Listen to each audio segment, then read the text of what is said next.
అంటే ఆమిని గారు ఫస్ట్ ప్లేస్‌లో ఉంటారు. సౌందర్య గారు, శ్రీదేవి గారు, రోజా గారు, మీనా గారు ఇలా వస్తూ ఉంటాయి. సో, వీళ్ళలో అంటే మీరందరూ ఒక జనరేషన్‌కి అసలు ఊపేసారనే అవును. చెప్పుకోవచ్చు.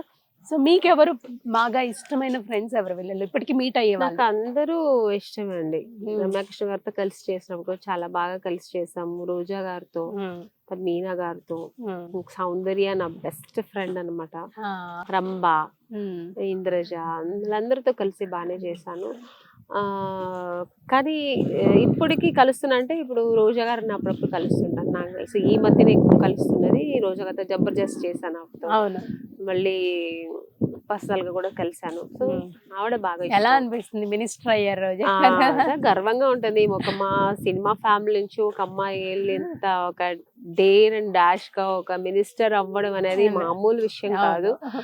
ఆహ్, పొలిటీషియన్‌లో అన్ని రకాల ప్రాబ్లమ్స్ వస్తుంటాయి. అవన్నీ ఫేస్ చేసి హ్మ్. ఆ స్టేజ్‌కొచ్చారంటే నిజంగా గర్వపడాల్సిన విషయం కదా! తనకి పర్సనల్‌గా అండ్ పొలిటికల్‌గా ఏమైనా హెల్ప్ చేయాలంటే చేస్తారా మీరు ఇన్ ఫ్యూచర్? తప్పకుండా చేస్తాను. అవునా? యాస్ ఎ ఫ్రెండ్‌గా, హ్మ్. యాస్ ఎ ఆర్టిస్ట్‌గా, కో ఆర్టిస్ట్‌గా తప్పకుండా చేస్తా. యాహ్! సో, అంటే ఆమని గారిలో చాలా ఇంకా మందికి నాకు సౌందర్య అంటే నా బెస్ట్ ఫ్రెండ్ అనమాట. నా పర్సనల్స్ కానీ, మా ఫ్యామిలీ విషయాలు కానీ, తన పర్సనల్స్, తన ఫ్యామిలీ విషయాలన్నీ మేము కలిసి మాట్లాడుకునేవాళ్ళం.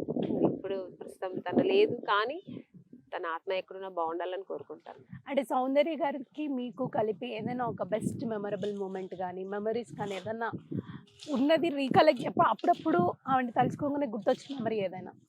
మెమొరీ అంటే వాళ్ళ నాన్నగారు పోయినప్పుడు చాలా మేమిద్దరు కలిసి చేసాం. ఒక 3, 4 సినిమాలు చేసాము. అప్పుడు మంచి మంచి మెమోరీస్ ఉన్నాయి. కానీ నాకు చాలా హార్ట్ టచింగ్ ఏంటంటే వాళ్ళ నాన్నగారు పోయినప్పుడు అమ్మాయి చాలా అసలు ఆ అమ్మాయి ఎక్కువ నాన్నగారు పెట్టనమాట. హుహు. నాన్నగారు చాలా ఇష్టం.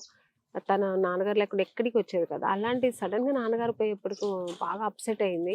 నాకు ఫోన్ చేసి మా నాన్నగారు పోయారా అమ్మని ఏడ్చేసి నన్ను రమ్మనింది. ఓహ్! నేనప్పుడు తన నాన్నగారు పోయినప్పుడు ఇక్కడ లేను. నేను ఔట్‌డోర్‌లో ఉన్నా. ఓహ్! తర్వాత హైదరాబాద్‌కి వచ్చిన తర్వాత కలిసా. హ్మ్. కలిసిన తర్వాత తనున్న చోటుకెళ్ళి హ్మ్. అలా హగ్ చేసుకొని ఏడ్చేసి మేము హ్మ్. మమ్మీ, డ్యాడీ, అన్నయ్య, నేను 4 పిల్లర్స్ లాగా ఉండేవాళ్ళం. ఇప్పుడు అందులో ఒక పిల్లర్ వెళ్ళిపోయింది హ్మ్. అని చాలా గట్టిగా ఏడ్చింది. ఓకే. అది మర్చిపోలేను. అలాంటిది తను 3 పిల్లర్ అని ఉంది కదా! దాంట్లో ఇంకా 2 పిల్లర్ వాళ్ళే మెయిన్ పిల్లర్ అది ఆ ఇంటికి. ఓకే. తను కూడా వాళ్ళ అన్నయ్య అందరూ వెళ్ళిపోయేప్పుడు నాకు ఏం మాట్లాడాలో తెలియట్లే. ఎలా నేను కన్వే చేయలేకపోయాను. హ్మ్. అసలు భగవంతుడు ఎందుకు అసలు దేని ఇది న్యాయం చేస్తున్నాడో తెలీదని చాలా బాధేసింది. సో, మీరు బాధపడుతుంటేనే అర్థమవుతుంది సౌందర్య గారితో మీకున్న అటాచ్‌మెంట్ ఎలాంటిది అనేది. ఎప్పుడైనా వాళ్ళ ఫ్యామిలీ మెంబర్స్‌ని, మదర్‌ని వాళ్ళని కలుస్తూ ఉంటారా? వాళ్ళ మదర్‌ని కలిసా. కల తను పోయిన ఒక 1 మంత్‌కి ఇంటికెళ్ళి వాళ్ళ మదర్‌ని కలిసాను. హ్మ్. మాట్లాడాను. అప్పుడు కూడా చాలా బాధేసింది. హ్మ్. హ్మ్. ఈ ఇప్పుడెవరన్నా టచ్‌లో ఉన్నారా మనం వాళ్ళ ఇప్పుడు ఫ్యామిలీ లేదండి. నుంచి? అసలు ఎవరు లేరుగా. ఆ! వాళ్ళు వాళ్ళ రీసెంట్‌గా వాళ్ళ మమ్మీ కూడా పోయారు. ఓకే. ఇంకా తెలీదు. నాకు కూడా తెలీదు. తెలిసుంటే ఇంకా పోయేదాన్ని. ఫ్యామిలీ అంతా అసలు ఇదైపోయారు. తెలీదు నాకు. తెలిసుంటే పోయేదాన్ని. నాకు తెలీదు. తర్వాత నాకు జగపతి బాబు గారితో మాట్లాడేప్పుడు చెప్పారు.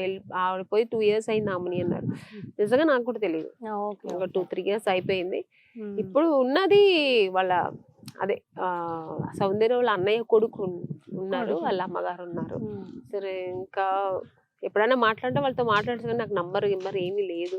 నాకు హ్మ్. అంతగా వాళ్ళు పరిచయం కూడా లేదు. బట్ మీ బెస్ట్ ఫ్రెండ్ సౌందర్య గారే లేనప్పుడు అంటే అంతగా వెళ్ళాలన్న మెమోరీస్ అన్ని గుర్తొచ్చి బాధేస్తుంది కాబట్టి కాస్త ఎప్పుడైనా ఏదైనా బెంగుళూరు వెళ్తుంటా. హ్మ్. వాళ్ళు ఉన్న ఇంటి సైడ్ వెళ్తుంటా. ఆ ఇల్లు చూసినప్పుడు కొంచెం హ్మ్. చాలా కడుపులో నిప్పులు పెట్టినట్టు ఉంటది. అబ్బా!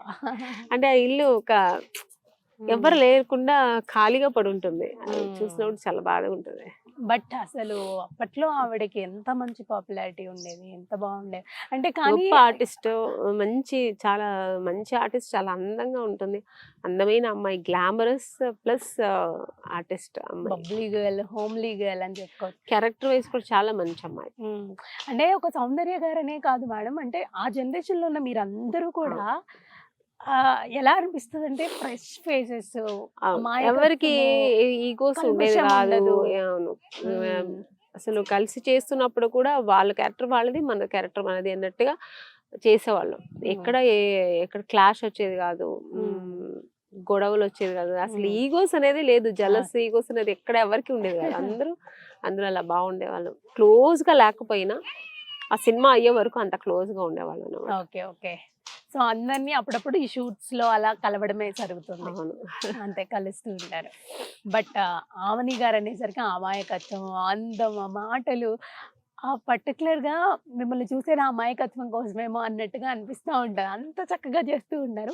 మామూలుగా జనరల్ గా మీకు అలానే ఉంటారా మీరు, లేకపోతే ఆ సినిమా కోసం అట్లా చేశారా అనే ఒక థాట్ కూడా ఉంటుంది? లేదు, మామూలుగా కొంచెం ఇన్నోసెంట్ అనుకోండి నేను. ఎక్కువ మాట్లాడను మామూలుగానే. కొంచెం నా రియల్ లైఫ్ లో అయితే ఎక్కువ మాట్లాడను.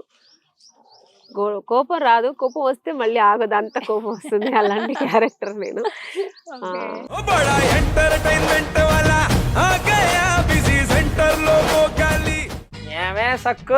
సక్కేంద్ర సక్కు సక్కు బాయ్ బాయ్ బాయ్ బాయేంద్ర భార్గవ్ బాయ్ బాయ్. గిరాకి వచ్చే టైం ఏంది, కస్టమర్లు వస్తున్నాడు, రేటు కలిపి గురి. కస్టమర్లు వస్తున్నారు కదా, మాత్రం పొగరు ఉంటది మరి. తగ్గించేద్దాం పొగర్ని. డబ్బులు కట్టేస్తావేంటి కొంప తీసి? లేదు, కస్టమర్లు ఆపేద్దాం. పదా మరి మన బిజినెస్ స్టార్ట్ చేద్దాం.